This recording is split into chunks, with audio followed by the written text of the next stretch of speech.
Assalamualaikum warahmatullahi wabarakatuh. Alhamdulillahirrahmanirrahim. Bagaimana kabar anak-anak hari ini? Ya Alhamdulillah, semoga anak-anak semuanya dalam keadaan sehat walafiat. Nah, hari ini Ustazah Zuhri mau mengajak anak-anak bercerita ya. Bercerita apa ya? Tapi sebelum Ustazah bercerita, Ustazah mau mengajak teman baru kita. Puput. Assalamualaikum. Aduh, jilbabku. Aku tak tutup sini nak sih. Assalamualaikum teman-teman. Puput kenalan dulu ya sama teman-teman. Assalamualaikum. Namaku Puput. Puput nama lengkapnya siapa? Yang bagus sama teman-teman. Duduk sini cantik. Ya. Namaku Ning Putri Bulan Nastiti Larasati Firsana, atau dipanggil Puput. Nah, Puput teman-teman. Iya, namanya Puput. Puput sudah sarapan atau belum? Sudah, aku tadi sarapannya nasi bakar. Nah, hari ini Put, Ustazah mau cerita sama teman-teman, sama Puput juga. Puput mau dengarkan enggak? Sebentar. Ini kan mau hari raya Idul Adha. Berarti Ustazah ceritanya hari raya Idul Adha ya. Yang itu loh, yang embe itu loh. Oh, yang main nyembelih kurban. Baik, sekarang tapi Puput tahu enggak? Kurban itu kita meneladani siapa? Meneladani Mbah Yai. Bukan. Kita meneladani kisahnya Nabi Ibrahim dan Nabi Ismail. Puput mau dengar? Mau dengar? Ustazah tak bisi. Po. Ustazah. Nek cerita engko sing lama ya. Siap. Ya, kita dengarkan cerita dulu ya. Puput, kita siap dengarkan ya. Pada saat Nabi Ibrahim sudah tua, Nabi Ibrahim dikaruniai oleh Allah seorang putra, yaitu Nabi Ismail. Nah, Nabi Ismail oleh Nabi Ibrahim dibawa ke sebuah lembah yang sangat tandus, dan Nabi Ibrahim meninggalkan Ismail dan ibunya Siti Hajar di lembah yang tandus itu. Selang beberapa tahun kemudian, Nabi Ibrahim dalam tidurnya bermimpi. Bermimpi apa? Ya, bermimpi Allah menyuruh beliau untuk menyembelih putra tersayangnya yang sudah lama tidak bertemu, yaitu Ismail. Kira-kira teman-teman, Puput tahu enggak apa yang dilakukan Nabi Ibrahim alaihissalam? Nek aku ya enggak mau anakku sendiri kok tak menyembelih, ya enggak boleh. Nah, itu kalau Puput. Tapi kita berbeda dengan Nabi Ibrahim alaihissalam. Nabi Ibrahim alaihissalam dengan ikhlas melaksanakan perintah Allah. Maka Nabi Ibrahim pun mendatangi Ismail alaihissalam dan berkata kepada Ismail, "Wahai anakku, sesungguhnya Allah telah memerintahkan aku untuk menyembelihmu." Kira-kira apa ya jawabannya Nabi Ismail ya? Pasti nangis. Wis lama ndak ketemu ayah, kok tulus ketemu mau disembelih. Mesti nangis. Ya, itu kalau Puput. Tapi kita beda lagi dengan Nabi Ismail alaihissalam. Nabi Ismail pun menyanggupi apa yang disampaikan oleh ayahnya. Nabi Ismail berkata, "Wahai ayahku, sesungguhnya lakukanlah apa yang telah diperintahkan Allah, karena nanti engkau akan mendapatiku termasuk golongan orang-orang yang sabar." Maka di waktu yang telah ditentukan, Nabi Ibrahim pun menggandeng putra tercintanya, yaitu Nabi Ismail, ke sebuah lembah.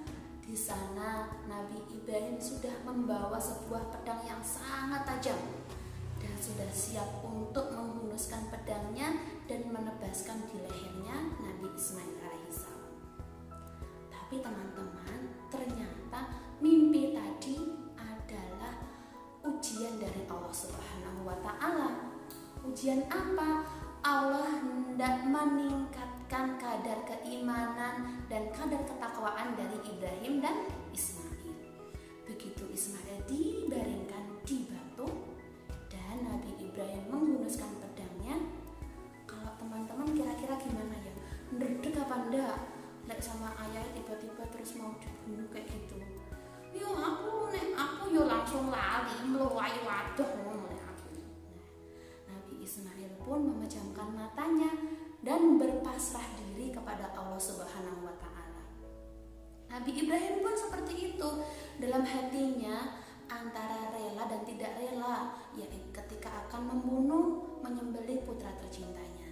Tapi hanya karena itu perintah Allah Subhanahu wa taala, Nabi Ibrahim pun ikhlas menjalankan semua ketentuan Allah Subhanahu wa taala.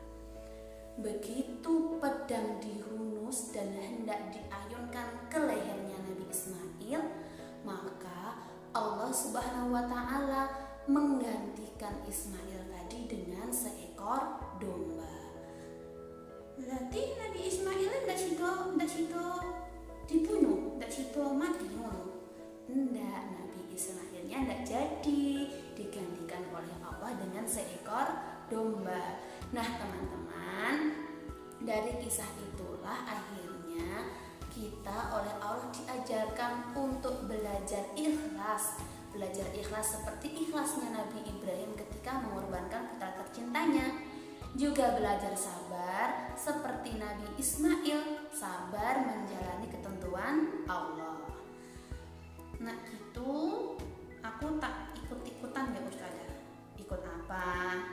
Aku nek gitu besok mau berkorban. Alhamdulillah. Nah teman-teman, ternyata Puput besok mau berkorban. Korban apa Put? Aku mau menyembelihkan si Lembo. Lembo itu siapa? Ayam jagonya kakekku. Loh, ayam jago itu nggak bisa untuk berkorban loh Put. Nek ngono, si Dede tak sembelih. Besok pas hari raya kurban, Dede mau tak sembelih. Dede itu siapa lagi? Burung darane Iqmal tak sembelih. Loh, burung dara itu juga nggak boleh loh teman-teman untuk berkorban. Terus enaknya apa? Yang buat berkorban itu enaknya apa? Puput mau tahu binatang apa saja ya yang bisa digunakan untuk berkorban? Kita enaknya tanya siapa ya? Iya, kita tanya ke Ustadz Edi Santoso. Ustadz Edi, mohon dijelaskan kepada Puput dan teman-teman, hewan apa saja yang bisa digunakan untuk berkorban? Baiklah, Ustadz akan menjelaskan tentang hewan apa saja yang bisa digunakan sebagai hewan korban. Kita urutkan dari yang kecil ke yang besar ya. Yang paling kecil, yang pertama adalah apa? Hewan yang bunyinya embe, apa itu? Ya betul, kambing. Jadi kambing bisa kita gunakan sebagai hewan. Yang kedua adalah hewan yang ukurannya lebih besar lagi, punya 2 tanduk di kepala, punya ekor yang panjang, bunyinya emoh. Apa itu kira-kira? Ya, betul sekali, namanya adalah sapi. Sapi bisa kita gunakan sebagai hewan kurban. Yang ketiga adalah hewan yang lebih besar lagi, yang di Indonesia jarang kita jumpai dan banyak dijumpai di negara Arab, di daerah padang pasir sana. Apa kira-kira nama hewannya? Nama hewannya adalah unta. Jadi ketiga hewan itu, yang pertama kambing, yang kedua sapi, yang ketiga unta, bisa digunakan sebagai hewan kurban. Ya. Nah, karena kambing itu kecil, maka 1 kambing digunakan untuk kurban 1 orang. Sedangkan sapi dan unta karena besar, ya, 1 sapi atau 1 unta bisa digunakan untuk kurban 7 orang. Selanjutnya, kapan waktu penyembelihan hewan kurban? penyembelihan hewan kurban dilaksanakan pada hari raya Idul Adha dan hari Tasyrik, yaitu 3 hari setelah hari raya Idul Adha. Jadi kalau hari raya Idul Adha itu tanggal 10 Zulhijjah, maka 3 hari setelahnya yaitu tanggal 11, 12 dan 13 Zulhijjah, umat muslim masih boleh melaksanakan penyembelihan hewan kurban.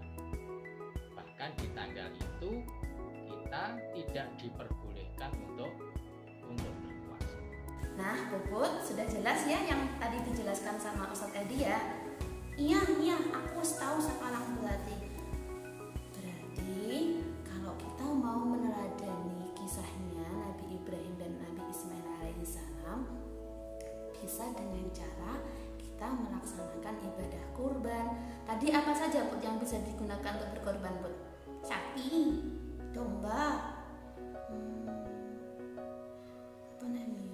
kambing, Yus pokoknya itulah Ustazah yang dikatakan Ustadz Edi tadi. Aku wis rada lali lupa aku. Nah, anak-anak sekalian, itu tadi ya cerita Ustazah tentang asal mula bagaimana kok ada syariat berkurban untuk umat Islam, dan hewan-hewannya juga sudah dijelaskan ya sama Ustadz Edi.